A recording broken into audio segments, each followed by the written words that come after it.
What's up, party people? It's Warchant.com, signing day central coverage of the 2025 Florida State recruiting class. Warchant.com, ultimate Seminoles sports source.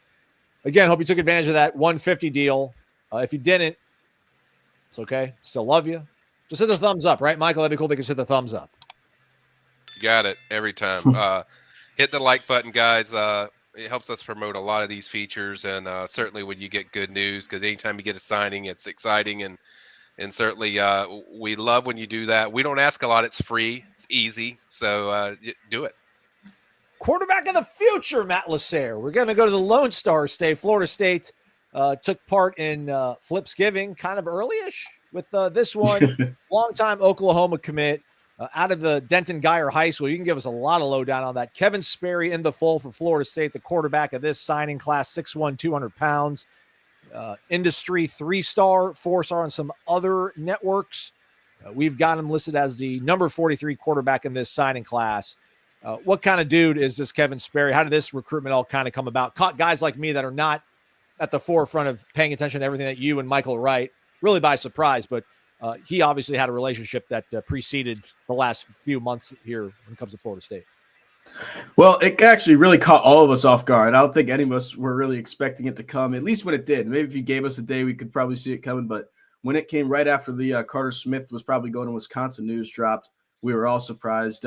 He kind of always had Florida State there, and Kevin Sperry always wanted to go to Florida State. He came to camp back in 2022. That was the last time he visited before this past weekend when he came back.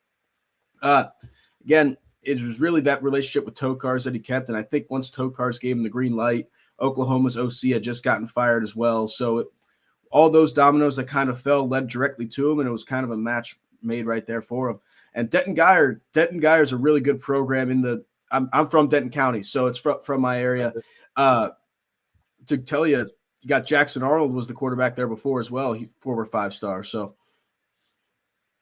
all right, let's always get see. And I keep picking the wrong window. Aslan, figure it out, man. Find your life up here. Yeah, it's always good when you can get a guy from the state of Texas that's played in those level of offense at the highest levels there. I mean, Michael, for you, I think this is a guy that camped, months, years ago or so, and it's all about keeping those relationships going. What do you think ended up making it the right sort of – because, listen, Florida State, Tremel Jones, number one option. As Matt mentioned, Carter Smith, you kind of start going through some of these options, but you don't want to say he was like a plan F, but sometimes these options that might not be at the forefront work out. What is it about Sperry that you like, and what do you think was able to get Florida State to be able to pull him in on such a short timeline of a compressed date here on this signing day period? Well, very early, they loved him. I know Tony was very high on him. Like you mentioned, they camped him very early. They did one camp where they had all these guys, all these different guys that were at camp that they worked him, and they were really high on this kid. And I think it was a situation, Aslan, that Tremel just beat him to it, jumping to getting in the class. I think overall there isn't a lot of distance between the love of Sperry to Tremel. I'm not going to sit there and be this guy and says, hey, they like Sperry better, but Tremel wanted to commit first and they just went. Tremel was probably a little higher, but overall, Kevin was right there. There's a lot to like it, and from a fit standpoint, I think its fit is actually better to what FSU has and what they're going to be going forward with the program. He's very elusive in the pocket. That's not something Terrell was always really good at. Tremel was certainly the guy that as far as the throws and stuff. But what I love about Kevin, just he's certainly very mobile. But I also love his release point of how he does when he releases the ball. It's really quick releases, and you need that in this offense, especially with their offensive line issues. And then the ball location from Kevin is really good. So the release point and then the ball location and just his athletic ability, I think it just adds. And you say, man, should have did this in the beginning. But I just think he's a great fit. I think probably the better fit out of the two if you were comparing the two guys. But I think overall, I think FSU went in there and stuck with it. And hey, this is why they stick with these relationships. This is why they keep guys like Carter Smith or even Kevin Sperry that worked out. This is why they keep them, where they keep recruiting them and keep that relationship up. And it worked out. And I don't think it was a hard flip that they had to do as far as Kevin. I think it was really just presenting that, hey, you're our guy and we want you here. And like I said, ultimately, I think he said FSU in the top two. I got the feeling early on that FSU was the place that he wanted to go, and I think if he would have had a chance to commit earlier, he would have, but he just wasn't ready to do his decision at that point. But I think overall, it doesn't really matter. FSU got their guy, and Kevin, I think, got the place that he probably coveted the most as far as a fit. I know you were able to catch up with him soon after his commitment, his verbal commitment. Obviously, he's a signee, part of this class now, Michael. Yeah. But was there anything just about maybe his disposition or just the way he talked that made you feel like kind of good head on his shoulders kid, probably right attitude, good family and fit, as Mike Norvell likes to say? I think he's just a very confident kid in what he is. That's the thing that came off of me. Like this kid's very confident.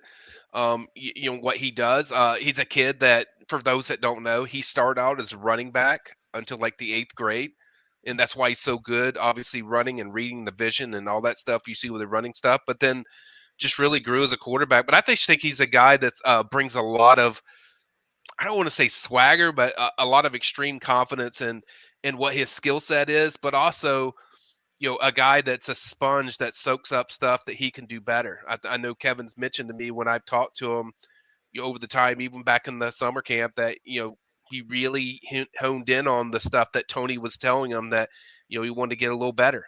So I think he's a guy that, one, is very confident and knows what he does well, but two, a guy that also is just fits everything they're looking for. So I think overall, great kid.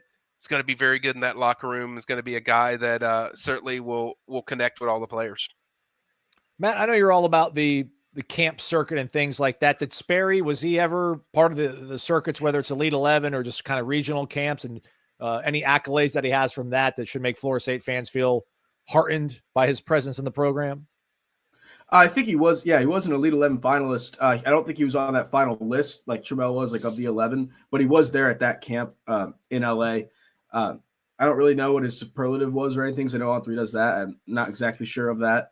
But again, this is a really good pickup, someone who they needed. And also, you guys were talking about confidence and all that kind of stuff. I saw on Twitter, looking at like just Kevin Sperry tweet came up, someone compared him to Baker Mayfield the way he plays. And I kind of like that. Like, you know, playing with the confidence, he takes a hit and he still keeps going. He's keeping his team hyped up the whole time, kind of like always hyped up kind of thing. I feel like that's a really good comparison. Like every time I think about it, every time I watch film, like, yeah, that lines up. All right. Well, Baker Mayfield, Kevin, took Oklahoma to the playoff and was the first-round draft pick in the NFL. This is all I want from you, Kevin. I want you to, if you got a minute or two and you're watching this video, I just want you to go back and look at some of these videos we've done in the past. We've had a lot of quarterbacks similar to your profile, and we've had lots of good things to say about them, and they might have shown up at Tallahassee and not balled out the way we hoped for. So change that. Change the narrative. Break the cycle, Kevin. Come to Florida State, ready to get into that playbook and ready to make some plays and bring the confidence that Michael and Matt talked about, because a lot of fans are excited about your presence in picking Florida State. Kevin Sperry, the quarterback for the 2025 class for Florida State. Ongoing coverage of Warchant.com's coverage of signing day for Florida State continues here on YouTube as well as Warchant.com. Give it a follow, hit the thumbs up. Thanks to the boys above me as well. We'll talk to you folks later.